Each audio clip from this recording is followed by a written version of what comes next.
观众朋友，大家好，欢迎收看4月16日下晡新闻，我是嘉豪。今发生什么大事代，头先就来报您知。台湾本岛出现头一个牛结扎疹的确诊病例，是伫新北市的南口10公里内的市区场，其他日拢爱注疫苗。华基集团对外宣布讲，拍算要甲13个消费金融业务市场卖掉，其中也包含台湾。金管会也证实讲，华基已经甲因报告啊。美国前参议员陶德的访问团结束3天访问台湾行程，今仔载起离开台湾。新闻一开始提供一个详细的消息，予咱的观众朋友。代替速公巴车主德鲁古自强号伫清水泵坑口去弄到违法施工的工程车，造成49人死亡，200多人轻重伤的悲剧。花莲地检署于今日下晡2点宣布侦查终结。检方表示讲，经过14天的侦办，约谈100多人，主嫌典义上依照过失致死、过失毁损、肇事逃走等罪名改起诉。另外，越南移工阿好啊，也是依照着过失致死罪改起诉。目前这2个人是去放受押禁见。除了咱人的破病以外，另外咱来关心着咱的精神啊。讲到咱台湾本岛也出现头一个牛结扎疹的确诊病例，伫咧新北市南口，为着要防止这个疫情摊开，农委会也宣布讲，伫病例市区场10公里以内市区场，拢总有11间，内面1700多只牛，伫今仔日拢全部拢爱注疫苗。最有效的一个控制的方式，就是尽快的来施打疫苗。这个也就是为什么我们要求在今天案例场周遭10公里内的12个牛场里面的1700多头，每一头牛都在今天注射疫苗。注射完疫苗，整个传播的降低率就会大幅度的降低。在108年的时候，我们就已经配置给每个畜牧场，有这样的一个捕蚊灯。那今天也要求他们务必24小时来开启。新北市动保处表示，牛结扎疹是透过网虫一寡网仔甲护士者通拖伫咧传播，也要求着市区场着爱注意网虫的问题。学者表示讲，疫苗注射了后，大约是需要7天的时间再产生防护力，也可能会产生副作用，亲像是牛奶的产量会减少。不过，注疫苗永远是上界有效的方式。讲到这个牛结扎疹是咧昨新北市南口所逼出来的，农委会主委陈吉中昨暗就随宣布灾害应变中心，也强调讲这款病毒敢若会喂互牛，袂喂互人。牛奶这个牛肉加这个物件食食是无问题。农委会主委陈吉中成立牛结扎疹中央灾害应变中心，由陈吉中担任指挥官。牛结扎疹是第一遍伫台湾本岛发现。新北市南口区的肉牛场有8只牛皮肤出现干皮发烧，确定是感染牛结扎疹。我们定序完之后，确认它是阳性的病毒，而且这个基因的这个定序100%的这个病毒跟中国的这个来自牛结疹的是一模一样的。牛若感染到就要扑杀。新北市动保署已经伫咧现场扑杀、随烧、随台消毒，防止病毒传开。连夜把它检验出来确诊之后呢，那这8只呢，我们也都在现场做了销毁掩埋的动作，那也做了全场的消毒。为了要避免其他牛场也感染到，农委会公布5大措施，包括成立灾害应变中心，辅导牛场做好场内生物安全工作，做预防车，也佫加强全国12个牛的屠宰场，伫台进前甲台了拢爱做检查，希望业者配合。不过，农委会也甲民众讲，唔免担心，因为牛结扎疹袂传染互人。它不会对所有的，包括肉牛所生产的这一些的生鲜的牛肉或是肉干，以及所有乳牛泌奶的这一个牛奶，造成任何食品安全的疑虑。这个部分我要特别强调。伫台湾牛的产值正悬，肉牛场1197座，牛牛场有560个，产值合起来是到140亿。苗栗以北地区的牛场会当伫3天内做好预防车，其他地区是以高风险的牛场优先。农委会希望甲业者责任把关，守护台湾牛的健康。记者综合报道。咱继续来关心国内疫情消息。国内在今仔日新增加2个对境外入来武汉肺炎确诊病例，是对菲律宾加克罗埃西亚入来的。另外，对4月2日开始开放自问这个自费的 AZ 疫苗，全台湾有31间病院，对4月19早起10点过后就当去自问挂号咯。咱赶紧来听指挥中心上盖新的说明。新增2例的境外移入 COVID-19 的病例。那分别来自菲律宾跟克罗埃西亚哦。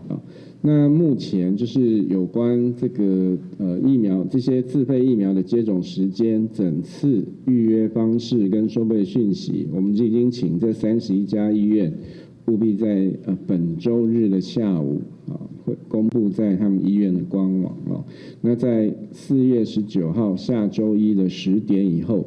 那开放有出国必要的民众预约哦。有关这个自费跟公费疫苗是不是集中施打的部分，会共同开瓶集中接种哦。所以这是由医院他们自行去一个做安排。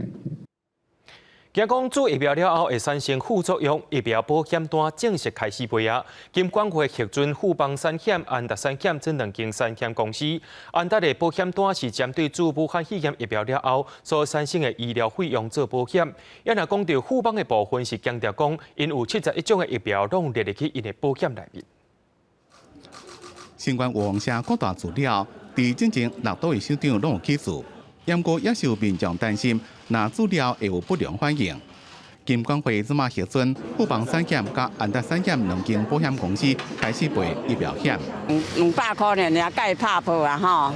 那不好的有头退啊。应该不会，这个疫苗相对是安全的，没有必要，可以很放心啦。甲2间公司疫苗险摕来比看卖咧，其中安达产险投保的年纪是16到70岁，1年保费226块。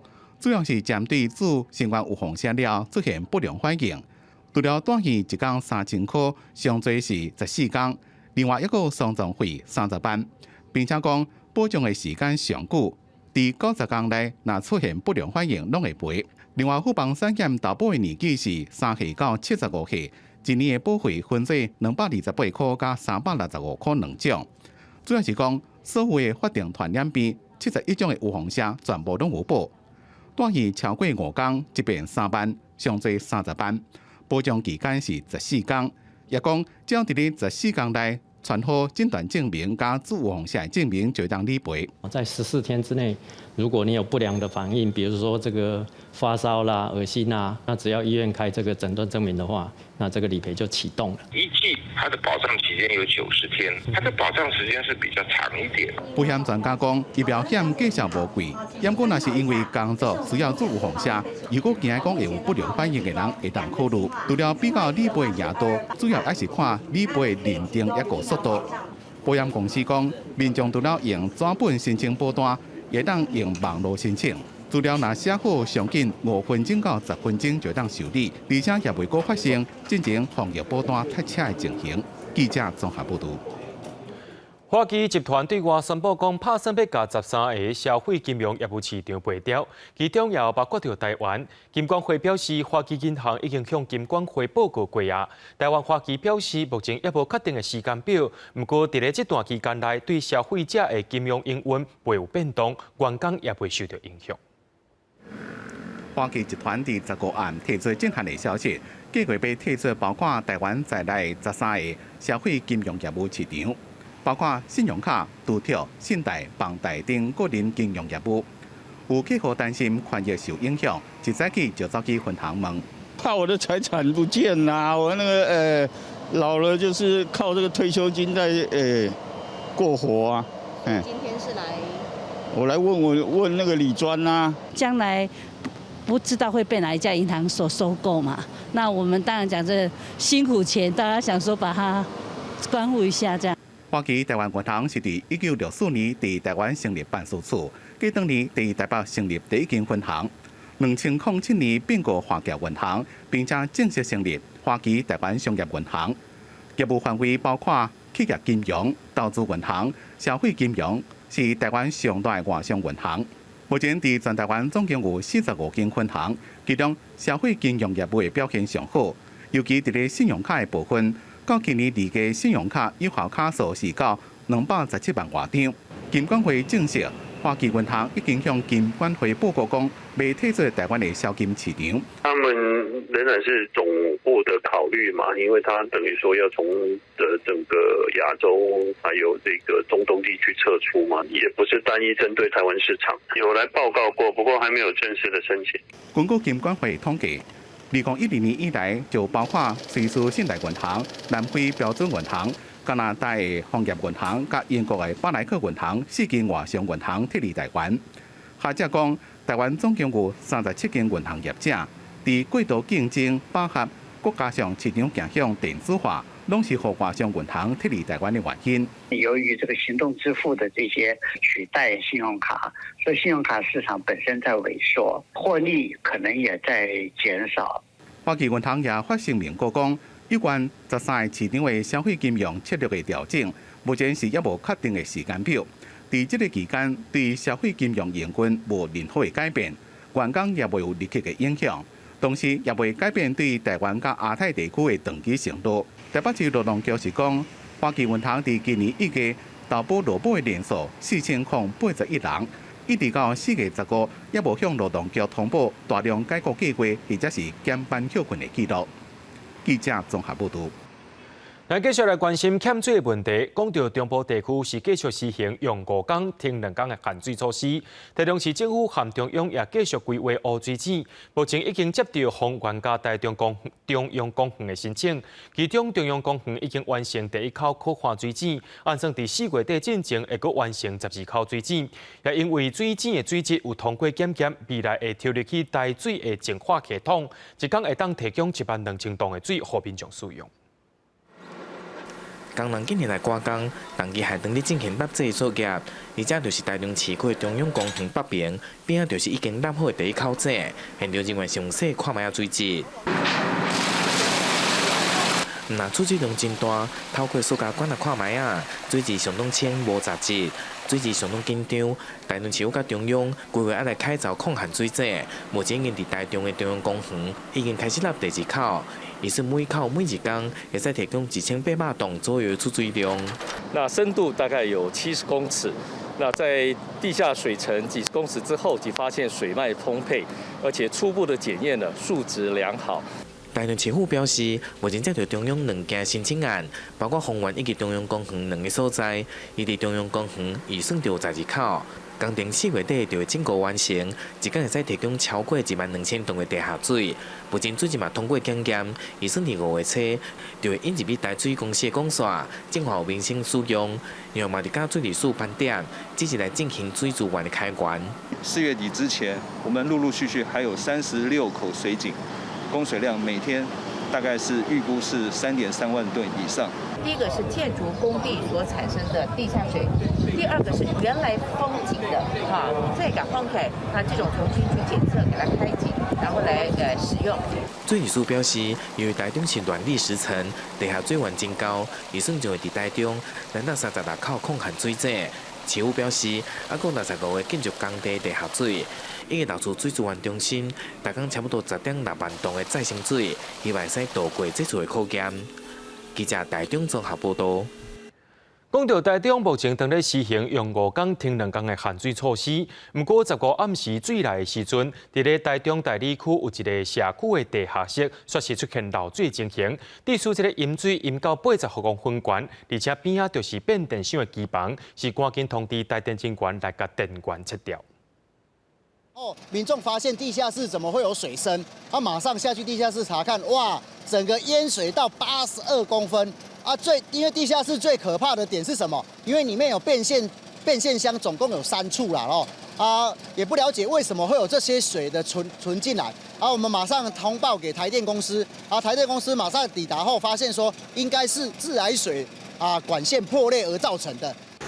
伫咧昨暗台中的大理区开复送水，立德里有一个社区地下室xuất现的饮水，里长怀疑讲可能是限水措施水来了后，因为水管伤过旧，才来逼破，也因为饮水的所在边仔就是变电箱的机房，随通知台电的人员来处理。自来水公司也派人来检查，相关单位也赶紧用抽水的设备，甲社区地下室的饮水抽互达。讲到南部的水情是有关是真紧张，高雄也是真久无落雨咯。市政府也决定讲，对后礼拜一开始，也就是19，暂时把这个市内的10间公立游泳池、22间公立学校游泳池关起来。另外，水利局也向中油等等的企业征收可换水钱来应变，若准是继续伫咧欠水，有可能会征用民间的水钱。高雄水情目前是减量供水的灯号，因为4月降雨犹原无乐观。为着加强省水，市府决定19号开始关掉22间公立学校的游泳池，甲10间公立游泳池，以市立国际池做例，户外游泳池暂停对外开放，市内游泳池单户选手练习使用。因为民间游泳池的部分呢，他们基于这个营运可能有自己的一个考量，但是我们这边还是会积极的来宣导，就是说能够共体时间，那配合市府相关的节水的政策。高雄水利局嘛为着水情安定提早准备伫咧高屏南河沿沿环乌井，若是水质清气，就会直接入去净水场供应民生用水。另外嘛向企业征用控含水钱来应用。事实上已经有征用到中油公司的抗含水井了，我们现在每天都由自来水公司去给它取用。那未来的话，我们是计划征收比较大用水户，下午或是下礼拜一我们会去现场实地探看以后，这些水如果能够接到我们的民生净水厂的话，我们就可以直接征用了。目前水利局已经征用到包括中油、台糖等企业的控含水钱，若是欠水的问题继续恶化，水利局表示嘛无排除征用农地等民间的地下水钱来使用。记者陈焕武、柯建准高雄报道。美国前参议员陶德的访问团结束3天的行程，今仔早起离开台湾啊。当访问团去到行政院拜会院长苏贞昌的时阵，双方也讲到重新启动铁法议题，甚至也阁邀请6位无共党派立委来会面。根据着国民党的立委表示，无讲到美国3把政治法议题，美国是主动关心国民党针对9·2共识的态度。美国拜登政府派遣的访问团结束3天的行程，今仔日坐专机离台。这摆访问除了会见总统蔡英文，昨下晡也拜会行政院长苏贞昌，双方谈论经贸，也讲到重新启动 TIFA 谈判议题。或者请院长分析一下相关的这个经贸的议题比如说 TIFA 那院长也特别重视，也表示台美向来有长期的友谊。行政院表示，双方的谈话是真心实，美方也肯定台湾伫经济甲防疫的表现。接落来，搁伫饭店会晤台美国会议员联谊会6名立委：王定宇、罗致政、林昌泽、高庆安、陈以信甲张万安。根据美方甲国民党立委的讲法，双方是拢无讲到3把政治进口议题。若美方是主动关心国民党对9·2共识的态度甲区域的安全。那么，对于昨天所会谈的内容，相关的细节请默契这个预做说明。那么，在有关于两岸的情势当中我相信也是他们关心的重点。针对美方关切的9·2共识，昨天我也直接向美方回应3点：第一，9·2共识不是1国2制，我们坚决反对1国2制。朱万安以3点回应9·2共识，伊嘛强调会后有甲国民党主席江启臣说明会谈的内容，不过江启臣是无做评论。若总统蔡英文伫15暗时也伫瓜体宴请访问团，包括国防部长邱国正、国安会秘书长郭立雄拢有出席，佮含瓜体内宠物做伙翕相做纪念。记者综合报道。行政院议会初步通过主体法第23条修正草案，不过民间团体认为讲也有加强的空间。早起就召开记者会，提出5项修法的重点，包括着增加社会主体弱势命件，强化离乡背井来读册、来食头路的青年保障等等。希望伫审查进前就要召开公听会，让主体法的修法更较集中。行政院议会初步通过主体法第23条的修正草案，要有关租金所得免税的额，希望提升厝主参与社会主体包租代管的意愿。不过民间团体改成认为草案搁真不足。住宅法全面修法，住宅法全面修法。对2011年主体法立法，2016年第一届修法到单，经过一年的运作，民团指出，除了包租代管，还有更较侪议题需要改进。我们弱势户的比例提高到50%，那因为现在中央的中央的政策是要以2%的住宅存量为社会住宅的一个努力目标，那台北市是5%。那在这样的一个目标里面，实际上它根本连弱势户都没有办法满足。针对主体法的修法，民间团体列出各项修法的重点，包含修正第4条，增加社体弱势名额，强化伫遮读册、食头路无适户口的青年的保障。第25条，定全国共一个社体资金的计算标准。第22条、23条的合理减免厝体的税负。第40条会改善弱势基本居住的水准，也阁有其他相关的议题，这立委也拢来斗赞声。这一次比较急迫要处理的大概就是22条啊，对于所谓的社会住宅的地价税跟房屋税的问题，应该直接免收了哈。现在呈现了一个一国多制的现象哈，就是说各县市对于说租金的补贴的模式的标准哦，尤其是标准的部分跟补贴的金额，那都有不一样。民众党的立委张其乐也讲，这个修法无解决现行的税厝的市场，阁有一寡无记录到的问题。为着让主体法的修法更较集中，民间团体呼吁内政部要正面回应，也希望伫审查进前召开公听会，让居住正义搁再向前。记者综合报道。台湾的看线，咱来关心国际社会。美国总统拜登15签署对罗西亚的制裁令，也甲真济单位甲个人列去黑名单内面，而且甲罗西亚外交官赶出境，禁止美国金融机构买罗西亚的国债。罗西亚表示讲，因为允准美国霸权，也已经有调一个美国的驻罗西亚大使来谈话啊。美国总统拜登15日咧北京甲记者讲，已经签署对俄罗斯的制裁令，来回应俄罗斯过去几多项损害美国利益的行动。制裁内容包括制裁32个实体加个人，并且驱逐10位伫咧美国的俄罗斯外交官。美国财政部也发禁令，禁止美国金融机构6月14日购买俄罗斯的国债。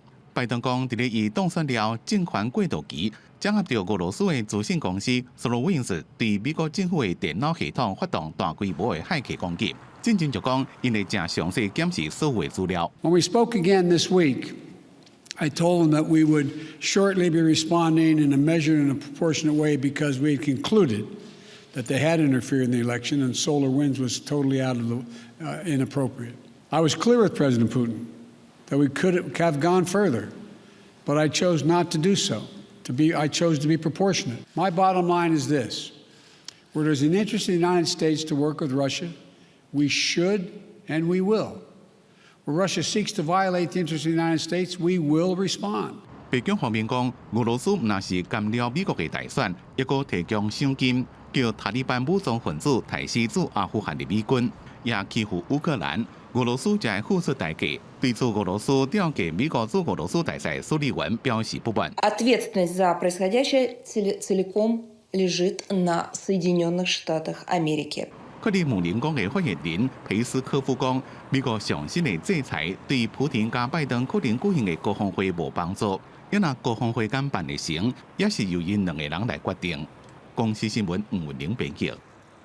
看到全世界确诊人数第2个印度已经是未收煞，过去这24点钟内就增加超过20万人确诊，有的病院的送数也开始欠货了。首都新德里宣布拜6礼拜实行宵禁，禁止民众伫餐厅用餐。另外，南美洲的巴西已经是同款严重，那医疗资源是真欠缺，甚至有的民众开始摇机失顿啊。民众伫广场排队领食物，有完无袂记哩，保持社交距离。全球确诊人数第2高的巴西，受到疫情影响，真侪人行伫散车甲摇巴肚的困境。有公益团体伫圣保罗贫民窟发放粮食予民众。疫情拓开，除了欠医疗资源，医护人员也真忝。Each week there is a new record of deaths and infections. The hospitals are overflowing. And yet, there is still no coordinated, centralized response. Health workers are physically, mentally, and emotionally exhausted. 病例增加的原因，恐惊是甲巴西的批换变种病毒再一度变化有关系。专家烦恼，新变种病毒传染性甲抵抗力恐惊更加有威胁性。No trabalho que nós publicamos junto com o pessoal de Oxford, em todos os cenários ela ficou mais resistente. Né? tanto de infecções prévias quanto de vacina, mas não significa que as vacinas deixaram de funcionar. Só reduziu pouco。巴西联邦政府已经加紧采购疫苗，希望会当对抗失控的疫情。亚洲的印度确诊数一直冲悬，过去24点钟增加超过20万例，创下历史纪录。首都新德里已经宣布拜六实施宵禁，也将23间饭店甲婚宴场所改建做治疗中心，以增加2000多床的床位。不过已经出现欠医療資源啦。वो हमें पहले 24 घंटे में एक आध यूज़ किया तो भी चलता था, अभी 4-4 घंटे में एक यूज़ करना पड़ता है और उतनी अवेलेबिलिटी इतनी फास्ट नहीं है और वो स्मूथ फ्लो नहीं है। और आगे 2-3 दिनों में तो हमें लग रहा है कि ये बिकॉज ये सभी तरफ पूना में फैल गया है और सभी लोगों को ऑक्सीजन की रिक्वायरमेंट है। मेन जो रहता है वो ऑक्सीजन बेड नहीं है, यही प्रॉब्लम्स ज़्यादा है। 那sản xuất欠對抗病毒的藥物需求量也增加，甚至有病人需要到烏市買抗病毒的藥物。另外，東南亞的泰國15新增1543例確診，已經是這禮拜第4擺創下新高。不過，今仔當是泰國的破水節新年假期。遊玩有真濟人出去佚佗，加上疫苗注射率遊玩真低，衛生官員表示，16會決定敢是要實施封鎖命令。記者綜合報道。因為法國總統馬克龍支持週刊重新把伊斯蘭先知穆罕默德的漫畫藏起嚟，致使到巴基斯坦的反法國示威變較真激烈，而且主張把法國大使趕出去的政黨領袖也去互抓起來，引起民眾憤怒。這場暴動也已經有2位警察來往生。法國政府第15強烈建議，在巴基斯坦的法國公民就要暫時離開。巴基斯坦第2大城拉霍爾吉亞路的沿部火球，聽起來無敢若友善的喇叭聲甲催淚gases的味，也因為情勢升級，法國大使館15強烈建議在巴基斯坦的法國公民上好暫時離開。देखिए कोई चीज़ नहीं लग रही, इंशाल्लाह यही पुलिस और यही रेंजर्स हैंडल करेगी और अल्लाह के हुक्म से फ्रांस के तमाम शहरी यहाँ पे महफूज हैं।過去幾天，幾千人的示威群眾上街路，真濟所在主要道路攏未頂未動。因對所支持的工業派伊斯蘭政黨喇叭伊克運動 （TLP） 領袖李子維被警方抓去，高度不滿。李子維會被抓是因為伊喺雜誌威脅政府愛趕走法國大使，啊若無會帶真濟人來抗議。繼講巴基斯坦政府就宣布禁止 TLP 政治活動，這個互示威者更加生氣。TLP 的抗議手段以佔道上惡質，這擺佫威脅到染疫病人的性命。巴基斯坦旁遮普縣衛生廳長拉希德伊發揮麥克東路真濟病人這時陣非常需要為外口送過來送習慣啊。पाकिस्तान का अमन अमान बहाल रखा, एम्बुलेंसेस को रवा रखा, अस्पतालों में कोविड-19 की ऑक्सीजन्स को बहाल रखा。李子維甲伊所領導的 TLP 甲其他伊斯蘭組織對法國總統馬克宏發表太支持法國的查理週刊有重新刊載描寫伊斯蘭先知穆罕默德昂為權利真反感。對穆斯林來講，針對先知的真好描寫攏是糟蹋。阿麥德14日記者會頂館表示，巴基斯坦贊成保護先知的榮譽，不過 TLP 趕走法國大使要求，可能會將巴基斯坦成做國際上一個激進的國家。公司新聞黃文英報道。白沙屯馬往北港進香，今仔日是到第5天。白沙屯馬的亂架早起9點外就到北港啊。總統蔡英文也佇縣長甲北港小接的真武殿甲媽祖接駕，蔡總統也陪幾多萬名香燈腳做伙隨香，一路民眾攏歡迎總統來隨香。總統蔡英文到北港朝天宮了後，又向媽祖娘娘來參拜，祈求風調雨順、國泰民安，早一日解決欠水問題。這段時間以來，咱的水較有一寡欠，咱嘛希望咱的媽祖甲咱保佑講，咱會使緊落雨，互咱欠水的代志會使解決。這就是咱今日咧現場我看有足多咱的信徒，也是希望講咱媽祖會使甲咱鬥相共一個吼。所以，即個我嘛有看到足多少年人佇遮。咱媽祖正休的這個行列，有足多少年人咧甲咱做伙，咱網絡上有足多甲咱做伙，咱的科技、甲咱的宗教、甲咱的文化，会使做最快速、最有效的传播，这就是台湾科技的力量。今年被刷到马祖往北港进香，总统蔡英文也到北港来接驾，而且陪伴香灯家做伙行，看到众人共心一心敬奉马祖婆，沿路信徒阁提供凉水甲食食，展现着台湾人互相疼惜精神，也互世界看到咱台湾的人情味。中国华北的风暴影也又搁要来咯，明仔载中昼过后，可能会影响到咱台湾的民众。环保署也预测讲，西半部空气品质可能会出现红色的警示，礼拜下晡情形会较稳定。也若讲到今年第2号风台苏力基是继续伫咧变强，不过对台湾是无直接的影响。今年第2号风台苏力基早期已经发展成为中度风台。气象局预测，风台所在位置有利发展，有可能搁再增强成为强烈风台。不过因为离台湾还阁真远，所以对台湾的水情帮助是有限。目前估算未来6天拢是较大的天气形态。目前气象局所观测到黄山号的信号依然真微弱，希望全民爱继续节约用水。从过去几年气候的统计上来说，比较容易开始有剧烈降雨的梅雨锋面出现的时间，通常都是在5月的中旬之后。那以今年的梅雨指标来看的话，的确在5月上旬之前，都还没有显著有利于梅雨发生的条件。气象局的局长陈明典伫 FB 打出卫星图，讲中国华北阁发生沙尘暴，今年沙尘暴的次数比往年较多，是真罕见的情形。对卫星图会当真清楚地看到大片黄沙正自北平向南平刷。环保署讲，伫8日过头了，东北季风会增强，这寡沙就会吹来台湾。就17号下半天，东北风增强的时候，会开始有2.5进来。那晚一点的话，沙尘粗的颗粒也会跟着到台湾来。那持续的时间估计是在到这个18号。上半天中部以北大概影响可以减缓。环保署讲，随着风场的变化，沙尘影响台湾的时间长短也会改变。不过提醒民众，伫8日下昼到礼拜，西半部的空气品质有可能到伫所有族群拢无健康的红色的等级。民众伫8日安排活动的时阵，要注意天气的变化。记者综合报道。日本政府宣布讲，2年后要把福岛的核废水排入去太平洋，引起国内外反弹。今仔日，就民间团体去到日本台湾交流协会抗议。立法院的国民党团也伫议会提案，要求政府就要向日本提出抗议。不过，这个提案落尾是无通过。另外，网络最近也出现一个假的总统府公文，讲是政府要把日本的垃圾水接回来处理，这是一件假消息，也请民众千万唔通乱传，无事会吃官司。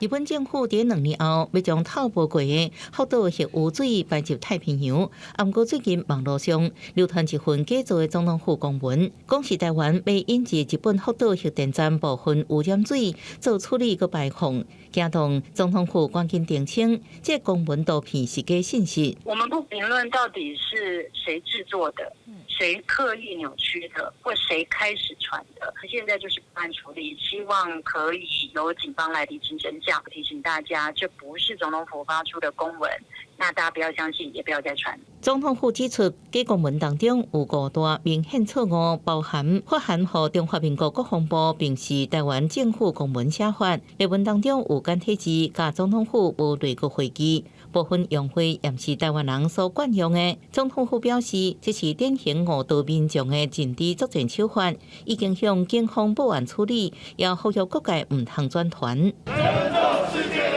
撤回放流决定。抗议日本政府决定，民间团体10日伫日本台湾交流协会门口口因行动局指控日本首相菅义伟排放核污水的毒害细菌，最后向日台协会代表交抗议书，希望向日方传达收回命令。我们的鱼受污染了，海洋也受污染了，整个生态受污染了。除了民间有反对的声音，国民党立法院党团也认为，政府要向日本提出严正抗议。搁伫10日立法院议会顶悬提案，请议会做成决议，不过伫日头进前被有来协商，并无通过。记者综合报道。有一个网络论坛，伊的 server 设伫国外，而且内面有真侪查甫人赤身裸体的影片甲相片，有运动员阿边个甚至个未成年，而且有4万人伫这个论坛进行金钱交易。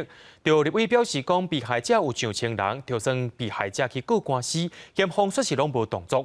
北检也回应讲，一切拢遵照法律程序伫咧处理啊。手内这柜台资料内面拢是运动员、军人，甚至是未成年人的个人资料。有立委伫16开记者会，讲这款个人资料被放伫咧网站顶，论坛内面也有这款人的私密部位的相片、影片。被害人有几多千人，其中主要是男性。有被害人发现了，向台北地检署提过，只是半年拢无进展，认为检方无作为。相关的人、金流都可以做侦办，并且做行政上面的，还有刑事上面的直接处理。所以我们现在的不作为，就是用时间在杀人。立委批评这款私密影片和有心人士甲不法集团利用，用偷翕、强迫或者是合约等方式，放伫咧网站顶互人看，也有到4万多人伫咧平台顶进行交换甲交易，甚至有加害者向受害者要求要纳钱甲私密相片买回去，已经造成无差别的网络性霸凌加性侵害，即马有真侪被害者的身心受到影响打击，有人甚至想要自杀。有一些受害人想轻生，然后有一些受害人他们因为是年轻的事情，但是目前家庭不谅解，所以婚姻差点破裂。现在在职场上面，可能同才先看到影片，就每天在揶揄那些受害人。另外，被害者委托人也出面讲，伫提过了北检说起网站是设伫咧境外为理由，无法度继续侦办。就行政签结，伫即马搁再掌握到新的事情，也再度向北检提过，并且希望检方会当积极侦办。北检是回应讲，拢有积极调查证据证明犯罪，并且也遵守法律的程序严肃办理，希望会当维护被害人的权益。记者综合报道。伫咧德鲁古国家公园内面的石门山，有一块漂逝3237公尺的告示牌，真侪民众去到遐拢会伫遐翕相。警察发现讲去爬山游客甲坐歹去啊。德鲁古国家公园管理处表示，目前也正咧修理，也有请警方收集证据，看敢是有人故意甲创歹。将标示牌先用石头贴悬，接落来将土挖深，工作人员赶工修复，并将标悬3237公尺的标示牌重新踩伫山顶。这座标示牌位伫泰鲁阁国家公园内的石门山。石门山是台湾8甲之一，风叫做上好亲近的8甲，吸引不少登山客来爬山，也会伫标示牌照上留念。不过，标示牌技术互人坐海去，引起讨论。就觉得希望大家越来越有公德心啊，对，就是爱爬山也要爱山，不要做一些很奇怪的举动。泰鲁阁国家公园管理处协报了后，派出管理单位进行相关修复。按照国家公园法甲禁止事项，破坏设施会当违法。标示牌除了是游客爱拍卡的地标之一。更加重要的就是，伊有指示功能，提供游客相关目的地，表示这个各山头的一个海拔高度之外，它同时呢也具有指示的功能那除了提供游客有一个相关游憩的一个目的地之外，它也维持了游客们的一个安全。标示牌伫积极修复了后，顺利踩伫山顶。台管处要求管理单位甲保持第9大队进行相关搜证，不过目前无掌握证据显示是人为破坏。标示牌是插头做的，长时间风吹日晒雨淋，难免会有自然毁损的情形，所以呼吁游客爱维持设施完整性，顾及他人的权益。记者综合报道。伫咧高雄三民二分局的管区内面，今年1月到3月，就一名正高甲人检举的民众，就检举8300多件违规案件，却因为这数量伤过济，引起当地民众反弹。警方干那处理一个人的检举案，寄罚单的钱就要开30万。车主大家好。环境沿路广播提醒民众停车唔通违规，因为当地一马检举达人。今年1月到3月检举8000外件汽机车的违规案件，创下辖区内底这几档检举数量上悬的纪录。除了专职负责的罚单的同仁，警局阁派3个人来协助。一个月干那这名检举达人的案件，要加赔的钱就要30万。8000多件哦，那经过我们的审核哈，那成案率大概是在85%左右。啊，就足严重，大家拢反弹。阮做里长的吼，真正唔知要去做，要甲里面解说，伊嘛听袂落。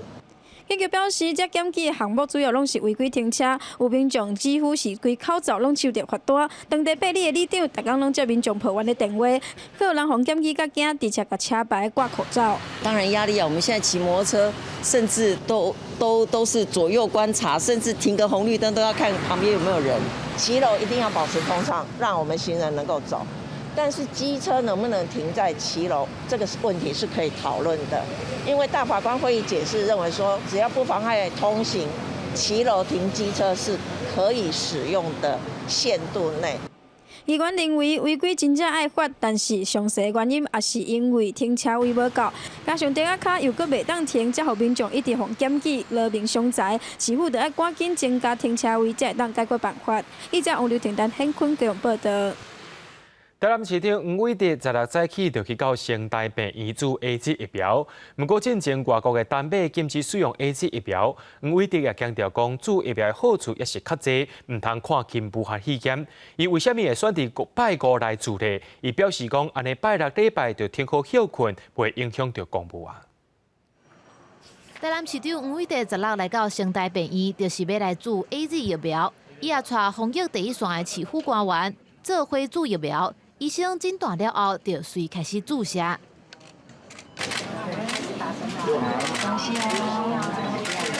因为他一次要10个人同时施打啊，我们就一起来做这样的一个 AZ 疫苗的注射。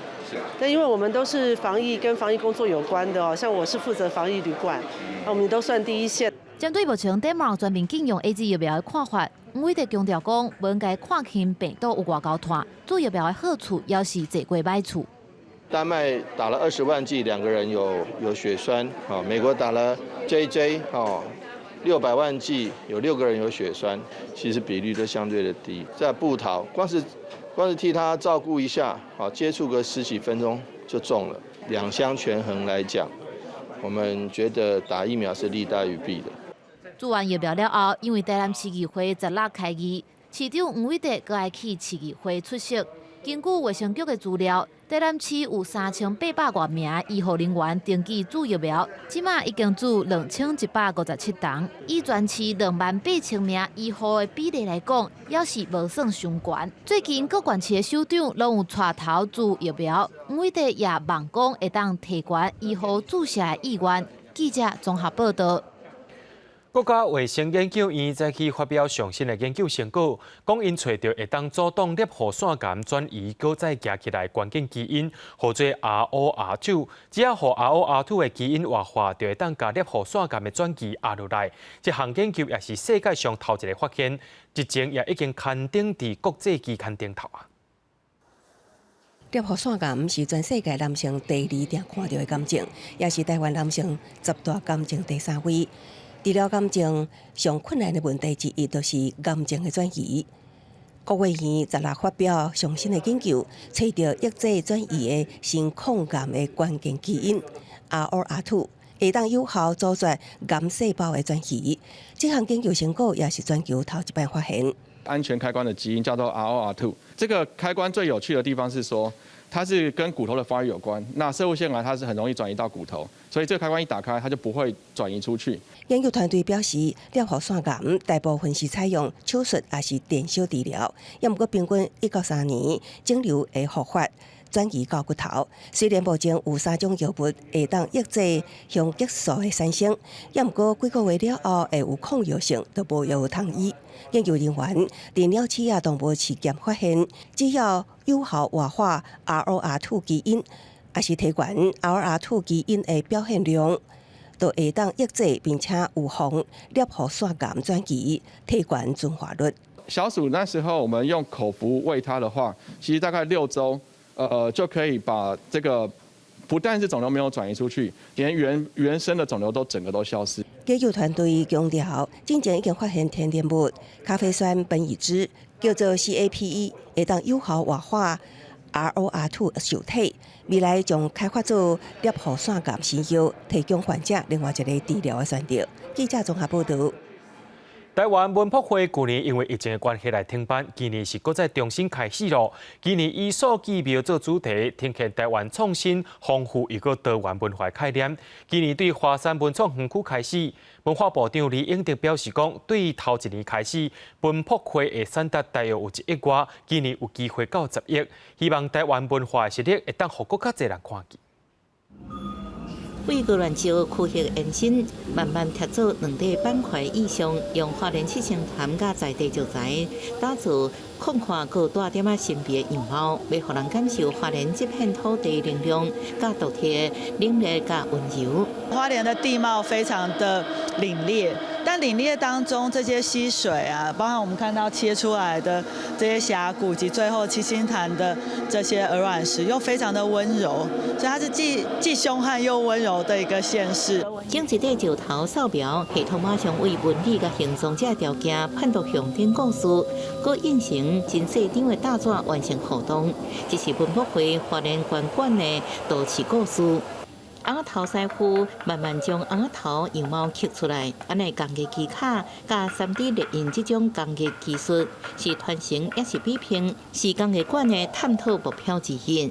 传统盖庙对场作的方式去做个 battle， 那让大家感觉到说这是事实发生在我们现在这个生活场景的状态。面对人类世很多人造物件阻碍了我们这个地球的继续永续发展的时候，公益有没有可能提供一个更好的解方？文博会进入第10年，去年因为疫情长期停办，今年决定来，主题是数据庙，要呈现是自然、人文甲科技，拢是台湾多元文化一部分。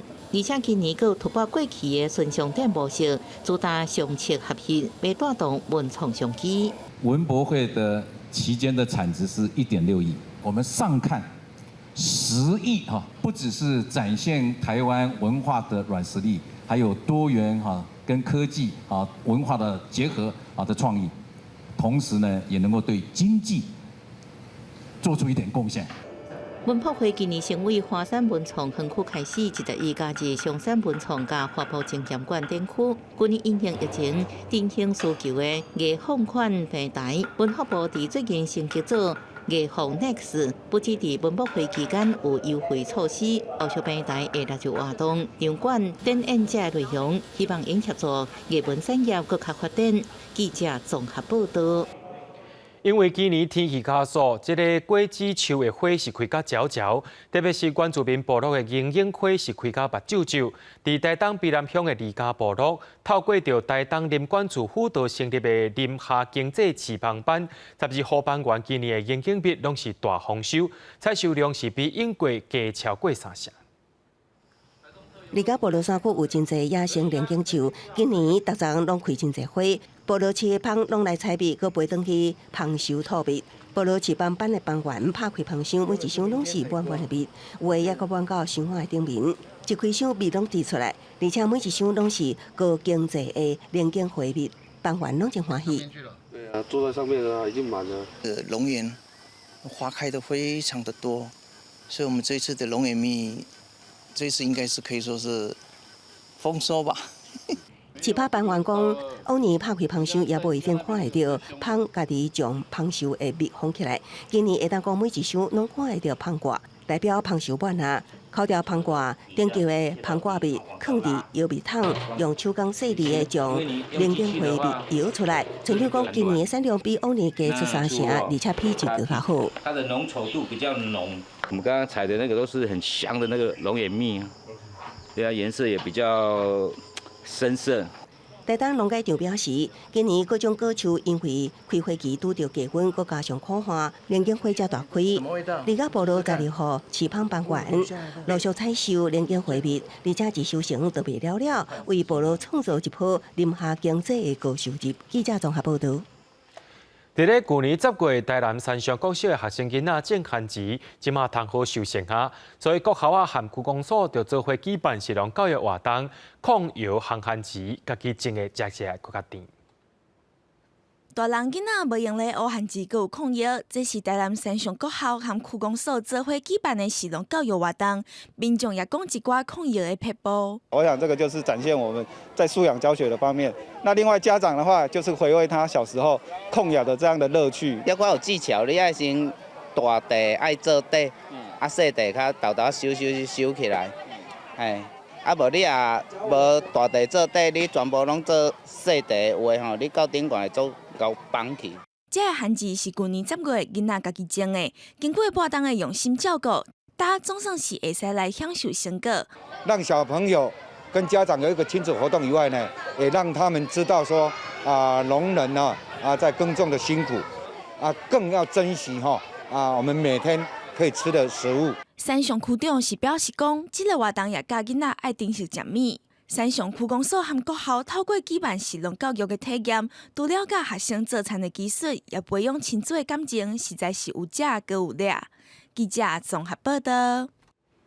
咱来看台中五车顶料理，这社区的时代算乐器，结合着台语的节字啊念 rap 来消解地方，嘛有甲英国顶料这的故事搬做是舞台剧。手拎举乌克丽丽，哪弹哪唱歌，不过上细甲听，这阵社区的长辈是唱台语的7字4句联来消解因的家乡。我自己也超喜欢这个文化的啊，要勤，要每天练，每天练。按这个真的很痛的。这也是不错的 idea 啦。很好，很好。发展的基础是要用先来介绍咱顶料理，所以我用甲顶料理简单用一7句甲写一7字啊啦。这是台中5车的顶料理，社区的中情学馆若教这的长辈弹乌克丽丽甲唱歌，嘛结合着用地方英国出版的册所改编的舞台剧，带这的长辈做伙来演出渔村的故事。对阮来讲的是，阮这年纪会当来有这以前少年的时阵、细的时阵，迄个状况，讲咱咧讲的话。一寡古早历史话，甲念7字这个7字啊，我们老师把它编剧。变成一个创作剧，让大家活泼风趣。我们台南艺术大学一个叫石敬奇老师来给我们做指导将我们这个2期里的创作剧很快的在我们这个社区来呈现。虽然这个长辈爱投入真侪时间甲气力来学习新的歌曲甲乐器，约做爱一步一步来排练舞台剧，不过因也真欢喜，会当食甲老学甲老，嘛会当结合因的母语，互愈侪外地人甲时势了解到本土的文化。记者综合报道。伫咧台湾有画漫画画家替台湾4大奇案之一的陈秀娘来创作，文策院也甲这个作品增加台语配音，透过音乐设计，带民众来了解台湾在地故事。红仔册秀娘是府城3大奇案的其中一案。故事背景发生伫200年前，一位无田脚的少女所发生的神秘故事，内容也写出清代台湾女性的悲欢甲哀愁。负责台语心定的郑顺聪老师表示，要安怎将红仔册理路翻做台语，其实无遐尔简单。内面有讲到一寡翁姨还是讲先生做法咧，使讲这个物件，这个事较难。我尽量做一寡研究，就把这做办事的这个事拢甲藏入去。包含有一寡伊的，就是较轻省，就是较古早迄种几啊古的故事嘛，甲写字。成哥，你敢无要来问？我会晓读书写字，一定有法度来斗三工。若会晓写字，代志就轻松啊。除了需要抓到台湾话精神，秀娘的音乐制作时间设定也真重要。无共时代拍铁的技术无共，也影响乐器的声音。负责整体音乐制作的歌子何讲，这个时阵就爱靠经验来判断。锣把啦吼，你看京剧甲川剧音的都无共，吼，川剧的可能就拍起来较脆，迄声音较脆较短。声音较短因为因个把乐器吼拍铁啊时阵就拍较薄拍较长。